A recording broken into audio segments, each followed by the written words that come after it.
वो है ना कि हजारों ख्वाहिशें दिल में कि हर ख्वाहिश पे दम निकले, बहुत निकले मेरे अरमां मगर फिर भी कम निकले। विपक्ष की स्थिति है इसी। अशोक भाई पर दो बात कह के मैं ऋचा जी के पास चलूंगा। कुछ तो सस्ता लो, सब बढ़िया लो, इसमें क्या खास बात है? थोड़े में ज्यादा स्वाद, यही तो है इसकी खास बात। अशोक भाई ने कहा कि मैं अभी कपिल सिब्बल के वक्तव्यों को, बहस को के जो साइलेंट फीचर्स मेरा टाइम खत्म हो गया है। अच्छा ठीक है, अच्छी बात है, वो पढ़ के आए हैं। लेकिन मैं एक बात जरूर कहूँगा कि क्या विपक्ष ने इस बात को नोटिस किया सुप्रीम कोर्ट से कि आज जो बहस में मुद्दा उठा, सुप्रीम कोर्ट ने कहा, विवेक जी की पार्टी ने उसको सुना कि नहीं सुना, सीजीआई ने कहा कि एएसआई द्वारा संरक्षित इमारतें वक्फ कैसे हो सकती हैं, ये बताइए। एक ही लाइन को पकड़ लीजिए कि सीजीआई ने कहा एएसआई के द्वारा संरक्षित इमारतें वक्फ कैसे हो सकती हैं, तो इसका मतलब समझ रहे हैं आप क्या? हजारों इमारतें एएसआई के द्वारा संरक्षित हैं जिन पर वक्फ का कब्जा है, इंक्लूडिंग संभल की जुमा मस्जिद। और अगर इस बात को स्वीकार कर लिया सुप्रीम कोर्ट ने कि एएसआई द्वारा संरक्षित इमारतें वक्फ नहीं हो सकती, तो चेहरा बदल जाएगा भाई साहब, चेहरा।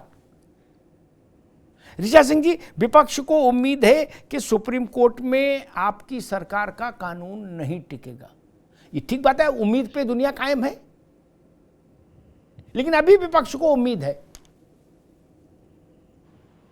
आदरणीय अमिताभ सर, विपक्ष को यानी कि कांग्रेस और समाजवादी पार्टी को अगर ऐसी कोई उम्मीद होती तो जिस तरीके का आचरण वो कानून के पारित होने के बाद से लगातार कर रहे हैं, कभी सड़कों पर कर रहे हैं, सभाओं में खड़े होकर कर रहे हैं, सभाओं में संसद द्वारा पारित कानून को जिस तरीके से चुनौती दी जा रही है, कांग्रेस के एक सांसद कहते हैं कि हम 1 घंटे के भीतर पलट देंगे, वहीं समाजवादी पार्टी के दूसरे सांसद ये कहते हैं कि हम इसको मानेंगे ही नहीं, हम लागू नहीं होने देंगे। पश्चिम बंगाल में सरकार कहती है टीएमसी की कि हम इस कानून को लागू नहीं होने देंगे। तो ये उम्मीद अगर इनको होती कोई भी न्यायालय से, या ये संविधान पे और कानून के शासन पर भरोसा करते, तो ये इस तरीके का व्यवहार नहीं कर रहे होते।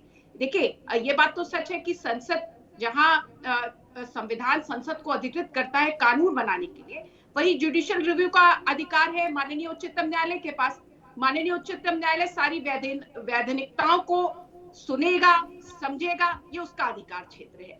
लेकिन समाजवादी पार्टी और कांग्रेस पार्टी से ये पूछा जाना चाहिए कि ये लोग बात तो संविधान और कानून की करते हैं, लेकिन मुर्शिदाबाद में जिस तरीके से इस कानून के नाम पर हिंसा की जा रही है, आखिर ये किसको चुनौती है? अगर इनको माननीय उच्चतम न्यायालय पे कतई यकीन होता, संवैधानिक प्रक्रियाओं पे कतई यकीन होता, तो ये सुप्रीम कोर्ट गए हैं, वहां तक जाकर ये अपनी बात कहते। लेकिन ये लगातार इस देश में माहौल को खराब करने का प्रयास कर रहे हैं, देश के मुसलमानों को तुष्टीकरण की उसमें अंधे होकर गुमराह करने का प्रयास कर रहे हैं। और आज भी वही प्रयास किया गया। लगातार कांग्रेस और समाजवादी पार्टी इसको धार्मिक मसला बताकर मुसलमानों की भावनाओं को जो है खेलना चाहती है, उनको उकसाना चाहती है। लेकिन ये तो स्पष्ट है कि ये विशुद्ध रूप से जमीन के विनियमन और उसके रखरखाव का मामला है, ट्रस्ट का मामला है। लेकिन बार बार उसको धार्मिक मामले का रूप देकर समाजवादी पार्टी और कांग्रेस पार्टी और टीएमसी जैसी पार्टियां तुष्टीकरण की राजनीति करती हैं। लेकिन एक बार भी इनको इस देश के संविधान और कानून पे भरोसा होता तो देश में जो हिंसा की जा रही है, जिस तरीके की धमकियां दी जा रही है, मुर्शिदाबाद में मुसलमानों ने पलायन करने के लिए मजबूर कर दिया हिंदुओं को, आखिर इन घटनाओं पर भी माननीय उच्चतम न्यायालय के द्वारा चिंता जाहिर की गई है। और ये जिस अपील को लेकर गए थे उसको खारिज करने की, उसको सुप्रीम कोर्ट ने नहीं सुना है। सुप्रीम कोर्ट ने जरूर एक जो है नोटिस इशू की है सरकार को, सरकार उस पर अपने जवाब देगी।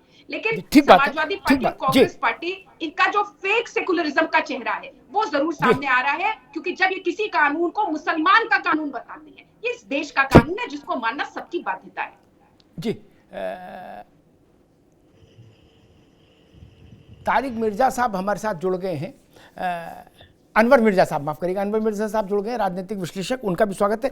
अनवर मिर्जा साहब, जब सुप्रीम कोर्ट में 73-74 याचिकाएं आ ही गई थी, सुनवाई की डेट भी तय हो गई थी नहीं कि 16 को सुनवाई शुरू करेंगे, तब ये सड़क पर हिंसा क्यों नहीं होनी चाहिए ना? अगर हमको सुप्रीम कोर्ट पर भरोसा है, तो अगर हमको सुप्रीम कोर्ट पर भरोसा है,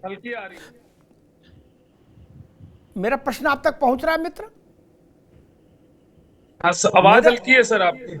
अच्छा भाई, आवाज जरा देखिए। मेरा सिर्फ कहना यह है कि जब सुप्रीम कोर्ट इस मामले को देख रहा है तो मुर्शिदाबाद जैसी तस्वीर क्यों सामने आ रही है देश के, जहां हिंदुओं को पलायन करना पड़ रहा है, जहां रक्तपात हो रहा है, जहां आगजनी हो रही है, जिसकी घटना पर सुप्रीम कोर्ट भी चिंता जता रहा है। अनवर मिर्जा, अगर सुप्रीम कोर्ट पर भरोसा है तो शांत बैठना चाहिए था, सुप्रीम कोर्ट के निर्णय की प्रतीक्षा करनी चाहिए थी नहीं?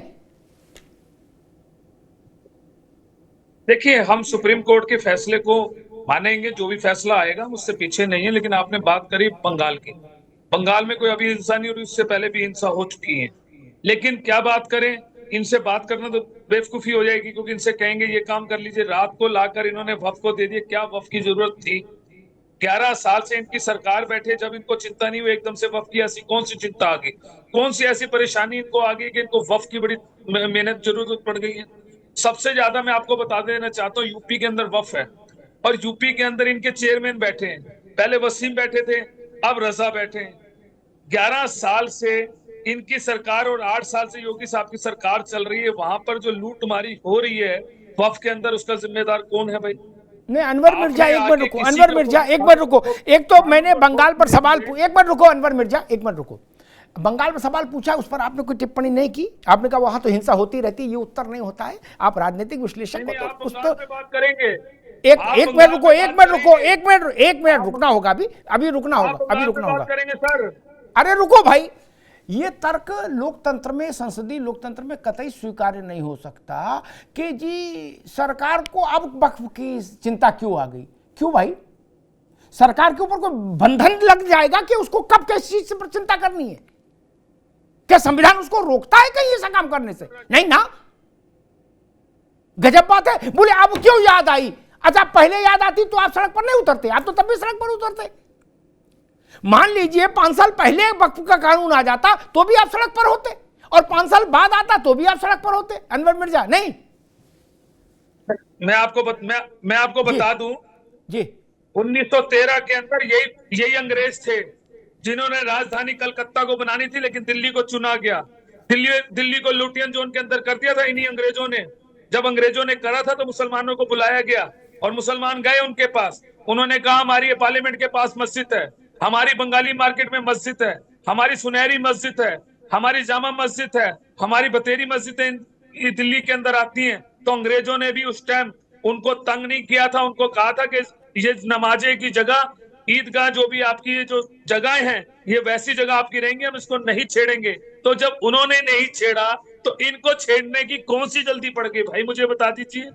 अगर वक्फ के अंदर घोटाला चल रहा था छोड़ते तो आप इनके लिए पक्ष में खड़े हो जाते।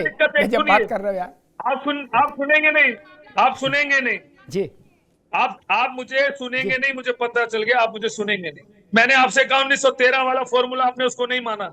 जब 1913 में इतनी बड़ी सरकार, अंग्रेजों की सरकार थी, उन्होंने बुलाकर हमारे को इज्जत और मान सम्मान दिया, आज तक मस्जिदों को नहीं छेड़ा गया। तो अब इनको कौन सी दिक्कत हो गई भाई? कौन सी परेशानी है? किसानों के वक्त भी इन्होंने यही ड्रामा करा, किसान सड़कों पर बैठा, 1 साल तक किसान सड़कों पर बैठा, उसको वापस लेना पड़ गया। ठीक है, मैं पूछना चाहता हूं, अगर इसके अंदर कुछ कमी पेशी थी तो 11 साल से क्यों नहीं किया गया? और 8 साल से यूपी के अंदर अभी रुकना होगा, बैठे भाई, अभी रोकिए इनको, इनसे अभी पूछिए रुकना होगा। मेरे पास है